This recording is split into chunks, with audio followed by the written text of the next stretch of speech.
বৰপেটা ৰোডত 4 কোটি ব্যয় সাপেক্ষে নিৰ্মাণ কৰি উলিওৱা ৰবীন্দ্ৰ কুঞ্জ উদ্যানৰ আনুষ্ঠানিক মুকলি। অসম চৰকাৰৰ কেবিনেট মন্ত্ৰী ৰঞ্জিত কুমাৰ দাসে ৰঙা ফিটা কাটি উদ্যানখন ৰাইজৰ বাবে মুকলি কৰি দিয়ে। বৰপেটা ৰোড চহৰৰ সৌন্দৰ্য বৰ্ধনৰ দিশত অন্য এক নতুন যাত্ৰাৰ সংযোগ। বৰপেটা ৰোড পৌৰসভাৰ উদ্যোগত প্ৰায় 4 কোটি টকা ব্যয়েৰে নিৰ্মাণ কৰা নৱনিৰ্মিত উদ্যান ৰবীন্দ্ৰ কুঞ্জ আনুষ্ঠানিকভাৱে ৰাইজৰ বাবে মুকলি কৰা হয়। ৰাজ্যৰ কেবিনেট মন্ত্ৰী ৰঞ্জিত কুমাৰ দাসে এক গাম্ভীৰ্যপূৰ্ণ পৰিৱেশত উদ্যানখনৰ ৰঙা ফিটা কাটি শুভ উন্মোচন কৰে। চহৰখনৰ মাজমজিয়াত নিৰ্মাণ কৰা এই ৰবীন্দ্ৰ কুঞ্জে বৰপেটা ৰোডৰ পৰিৱেশ সৌন্দৰ্যবৰ্ধন দিশত অধিক উন্নত কৰাৰ লগতে ছাত্ৰ-ছাত্ৰী শিশুসকলৰ মুকলি মুৰীয়াকৈ খেল ধেমালি কৰাৰ বাবে এক বিশেষ ভূমিকা গ্ৰহণ কৰিব। উন্মোচনী অনুষ্ঠানত মন্ত্ৰী ৰঞ্জিত কুমাৰ দাসৰ লগতে পৌৰপতি ৰাজেশ চৰকাৰৰ লগতে পৌৰসভাৰ বিষয়ববীয়া আৰু স্থানীয় বহু গণ্যমান্য ব্যক্তি উপস্থিত থাকে। বৰপেটা ৰোডৰ পৰা সমীৰ চক্ৰৱৰ্তীৰ ৰিপৰ্ট AIN লাইভ। আমাৰ পৌৰসভাৰ পৌৰপতি আমাৰ ৰাজেশ চৰকাৰ ডাঙৰীয়াৰ নেতৃত্বত আমাৰ উপসভাপতিয়ে হওক বা প্ৰাক্তন পৌৰপতি বা ৱাৰ্ড কমিশ্যনাৰসকলে হওক বা এক্সিকিউটিভ যি কাৰ্যবাহী বিষয়া আৰু লগতে সম্পূৰ্ণৰূপে ৰাইজৰ সহায় সহযোগত মিউনিচিপালিটিৰ নিজাজী তহবিল নিজাজী পুঁজি অন ফাণ্ডৰ প্ৰায় 4 কোটি টকা ব্যয় সাপেক্ষে এক আটক ধুনীয়া এখন ৰবীন্দ্ৰ কুঞ্জ নিৰ্মাণ কৰা হৈছে। আৰু এই ৰবীন্দ্ৰ কুঞ্জত যিসমূহ ব্যৱহাৰ কৰা হৈছে ইয়াতে ধৰক দলঙে হওক বা খেল ধূলা কৰাই হওক বা বিভিন্ন ধৰণৰ সাজ-সজ্জাই হওক বা লাইটিঙে হওক, এনেকুৱা ধৰণৰ মই বিশেষকৈ গুৱাহাটীৰ পিছত ইমান সাজ-সজ্জা থকা কোনো ধৰণৰ ৰবীন্দ্ৰ কুঞ্জ বা ৰবীন্দ্ৰ সৰোবৰ নহয় কোনো সৰোবৰ দেখা পোৱা নাই। গতিকে বৰপেটা ৰোডবাসী ৰাইজৰ আশীৰ্বাদত সহযোগত পৌৰসভাৰ সহযোগত উদ্যোগত আজি এই ৰবীন্দ্ৰ কুঞ্জ মই আনুষ্ঠানিকভাৱে উদ্বোধন কৰিবলৈ আপ্লুত হৈছোঁ। যিহেতু লৰালি কালৰ পৰা দেখি আহিছোঁ আৰু ইয়াতে পূৰ্বতে আমি বিষ্ণুজ্যোতি সৰোবৰৰ নিৰ্মাণ কৰিছিলোঁ। মহামহিম ৰাজ্যপাল ডাঙৰীয়াই যোৱা বছৰ বিষ্ণুজ্যোতি সৰোবৰ নিৰ্মাণ তাতে উদ্বোধন কৰিছিলে।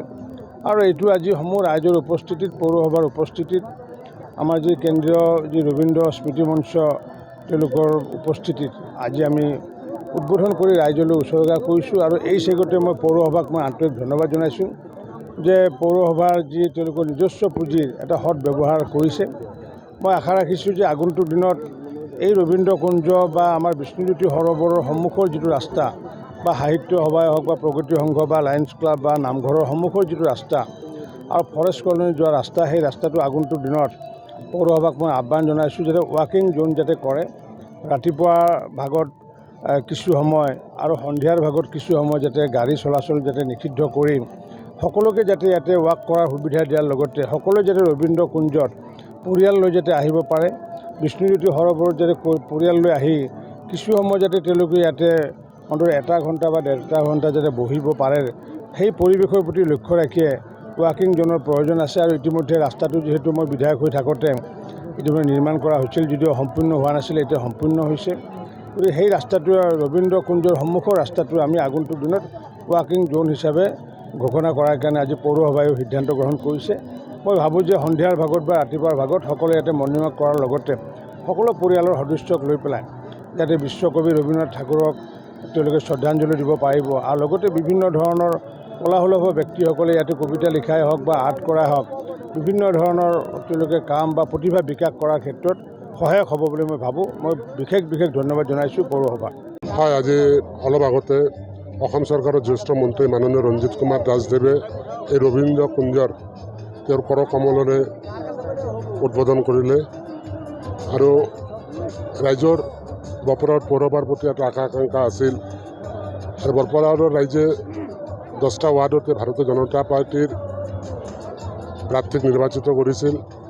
আৰু আমাৰ এটা আশা আকাংক্ষা আছিল যে বৰপেটাৰ ৰাইজৰ হকে কিবা আমি কাম কৰিম। তাৰে পৰিপ্ৰেক্ষিতত আমি মোহনলাল চৌধুৰীৰ উদ্যানৰ সৌন্দৰ্যবৰ্ধনে হওক, বিষ্ণুজ্যোতি সৰোবৰত হেংগিং ব্ৰিজ নিৰ্মাণে হওক বা ক্লক টাৱাৰ নিৰ্মাণ হওক, আৰু এতিয়া আমাৰ সম্পূৰ্ণ হ'ল আমাৰ ৰবীন্দ্ৰ কুঞ্জ। আৰু এই ৰবীন্দ্ৰ কুঞ্জত কোনোবা অভিভাৱকে তেওঁলোকৰ ল'ৰা ছোৱালীক লৈ আহিলে অতি কমেও 1-2 ঘণ্টা তেওঁলোক সময় অতিবাহিত কৰিব পাৰিব। বৰপেটা ৰোডত অভিভাৱকসকলে তেওঁলোকৰ ল'ৰা ছোৱালীক লৈ ক'ৰবাত ফুৰিবলৈ ঠাই নাছিল। এতিয়া কিছুমান আমি বৰপেটা পৌৰসভাৰ ফালৰ পৰা নিৰ্মাণ কৰি ওলাইছোঁ। আৰু এনে ক্ষেত্ৰত মই বৰপেটা পৌৰসভাৰ উপসভানেত্ৰী আৰু সমূহ ৱাৰ্ড কমিশ্যনাৰসকলক ধন্যবাদ জ্ঞাপন কৰিলোঁ, কাৰণ তেওঁলোকৰ সহায় সহযোগিতা অবিহনে আজি এই কামটো হয়তো সম্পূৰ্ণ নহ'লহেঁতেন। সৰ্বমুঠ কিমান কোটি টকাৰ বাজেট আছিলে? সৰ্বমুঠ প্ৰায় 4 কোটি টকাৰ হ'ব এইটো। এতিয়া ৱাৰ্কিং এষ্টিমেট আছিল, কামটো তাৰমানে এষ্টিমেট সম্পূৰ্ণ হোৱা নাছিল। এতিয়া লাহে লাহে আমি এতিয়া চব আৰু বহুত বস্তু এতিয়া ইনষ্টল হ'ব। আমি বিদেশৰ পৰা তুৰ্কীৰ পৰা মিউজিক ছিষ্টেমৰ বস্তু এতিয়া আহিব মাৰ্চৰ 22 তাৰিখে। আৰু সৰু সৰু ল'ৰা ছোৱালীৰ বিভিন্ন খেলা ধূলাৰ বস্তুও আমি এতিয়া ইনষ্টল কৰিম। সেইটোৰ প্ৰৱেশ মূল্য হ'ব অহাকালিৰ পৰা 20 টকা আৰু 10 টকা, অৰ্থাৎ 5 বছৰৰ তলত যিবিলাক কণ কণ ল'ৰা ছোৱালী আছে তেওঁলোকৰ বাবে 10 টকা, আৰু 5 বছৰৰ ওপৰত যিবিলাক মানুহ আছে তেওঁলোকৰ 20 টকা। কাৰণ আমি প্ৰৱেশ মূল্যটো আমাৰ উদ্দেশ্য নাছিল, কিন্তু ইয়াক মেইনটেনেঞ্চ কৰিবলৈ লাগিবলৈ ইমান লাইটৰ বিলৰ খৰচ আছে, আৰু এতিয়া যিটো এটা লেতেৰা হ'ব সেইখিনি চাফ চিকুণৰ কাৰণে চাফাই কৰ্মী লাগিব। তেনেকুৱা ক্ষেত্ৰত আমি প্ৰৱেশ মূল্য মিনিমাম এটা নিৰ্ধাৰণ কৰিছোঁ। ৰাতিপুৱা 10টাৰ পৰা ৰাতি 9টালৈকে। হয়, CC কেমেৰা ইতিমধ্যে স্থাপন কৰা হৈছে। প্ৰসূতি সদন হয়, বহুতে মানুহ বিচাৰি আছে, বহুত NGO হওক বা বহুত মানুহ আছে। তাতে আমাৰ বিভিন্ন সমস্যা কিছু আছে, মই পিছত আপোনালোকক বিতংভাৱে ক'ম। আৰু মুকলি হোৱাৰ সম্ভাৱনা আছে নেকি? আমিতো চেষ্টা অব্যাহত ৰাখিছোঁ আৰু চেষ্টা অব্যাহত ৰাখিছোঁ। যিকোনো খবৰ আৰু বিজ্ঞাপনৰ বাবে যোগাযোগ কৰক 7896121996।